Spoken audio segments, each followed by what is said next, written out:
France has been known as a pillar of European stability and the EU's second largest economy, but right now the country is facing a question that would have been unthinkable just a couple of years ago. Is it becoming the new sick man of Europe? First, Germany's economic crisis led to deindustrialization and further economic hardships, but right now, France may be next on the chopping block. And ironically, it's not just Germany or Britain asking this question. This time, the question whether France is next is coming from Italy. Yes, Italy, a country famous for governments so short-lived that they don't even have time to hang their portraits on the wall. But today, Italian newspapers have been reporting on France with what they gleefully call malicious joy.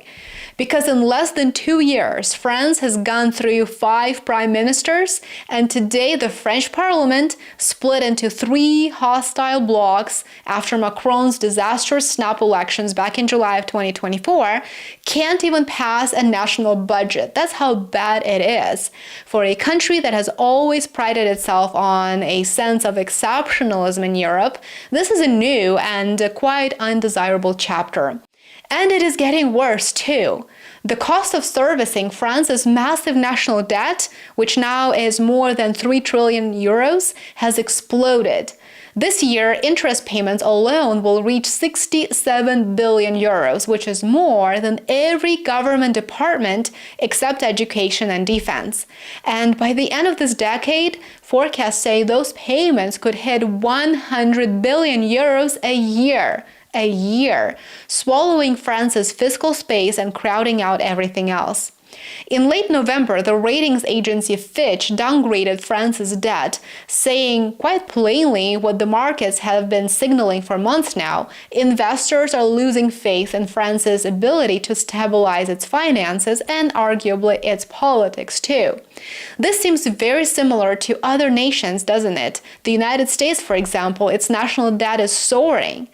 The downgrade means borrowing will become even more expensive, and so this is going to become a vicious cycle. And the worst part is that none of this is happening in a vacuum. It is happening in a world already rattled by the West's proxy war on Russia via Ukraine, the United States changing stance on its security priorities under Trump, and in some EU countries, rising populist movements feeding on the economic anxiety. And right now, France of all European countries, is being whispered about in Brussels and Berlin in the same breath as Greece or Italy during the Eurozone crisis.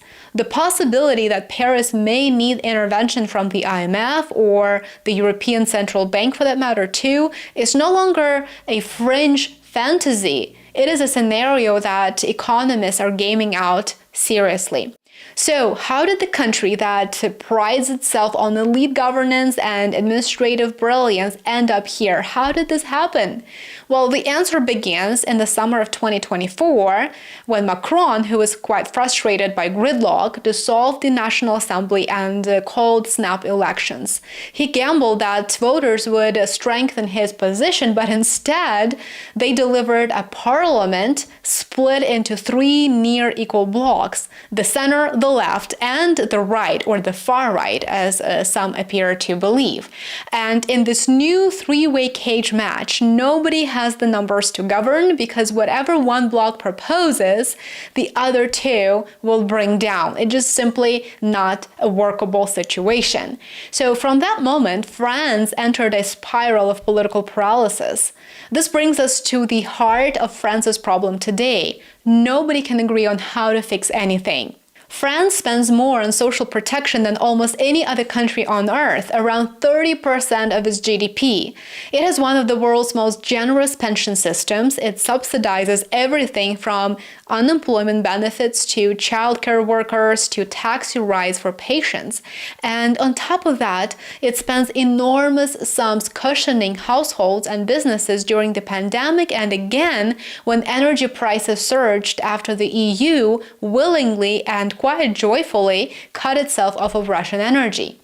Meanwhile, taxes are already among the highest in Europe. Taxes in France stand at roughly 45.6% of its GDP. Raising them further is political suicide. Macron certainly can't afford that. But the problem is, cutting spending is equally explosive. Just suggesting tiny cuts to healthcare transport subsidies brought taxi drivers into the streets. And when Macron pushed through an increase in the retirement age from 62 to 64, the country erupted in protests that lasted months.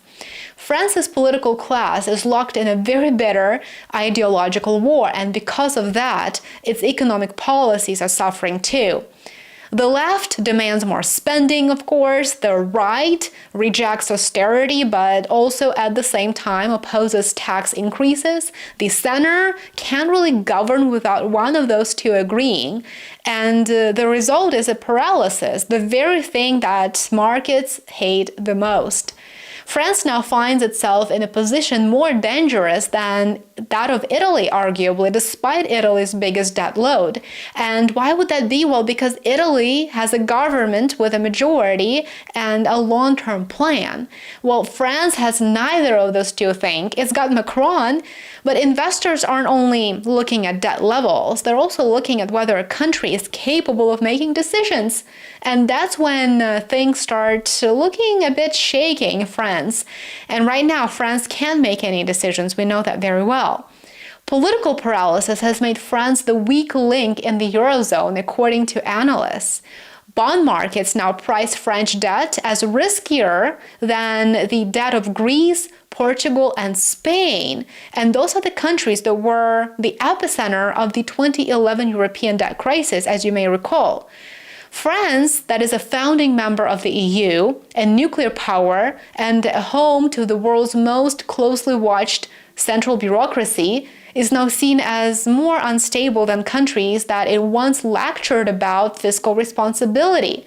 And the danger isn't just immediate market jitters, it's what comes next. That's really the bigger problem.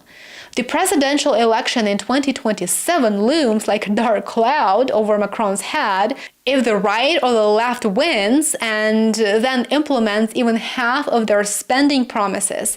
Analysts warn that France could face a truly explosive freak-out moment in bond markets. So it will be really interesting to observe what happens in 2027. We're virtually a year away.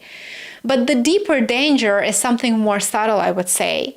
And the danger is that France enters a long period of decline, that it becomes, as one political commentator put it, paralyzed by chaos, impotence, and debt, a country with immense strength but no political capacity to use those things. There are, of course, people who believe that France will muddle through and emerge just fine from this crisis. They point to its wealth, its infrastructure, and its institutions. They also argue that France is too big to fail, too central to Europe's stability to truly collapse. But others see something more ominous in this. They see a nation that is trapped by its own contradictions, too generous to cut spending, too exhausted to raise taxes, and too divided to reform, as well as too indebted to borrow and too politically fractured to govern itself. And if this trend continues, France may emerge from this decade permanently weakened, with the left, the right, and the hollowed-out center being quite incapable of holding the system together. A country drifting into exactly the position that it once mocked, in other words. A country at risk of becoming the new sick man of Europe after Germany. Thank you so much for watching. Let me know what your thoughts are on this topic. If you're from France, we would love to hear from you. Drop a comment in the comment section below. If you would like more content, join me on Substack and Patreon, support my work. I truly appreciate every single one of you who has become a paid subscriber. Thank you so much. Like, subscribe, and share, and I will see you back here tomorrow. Bye for now.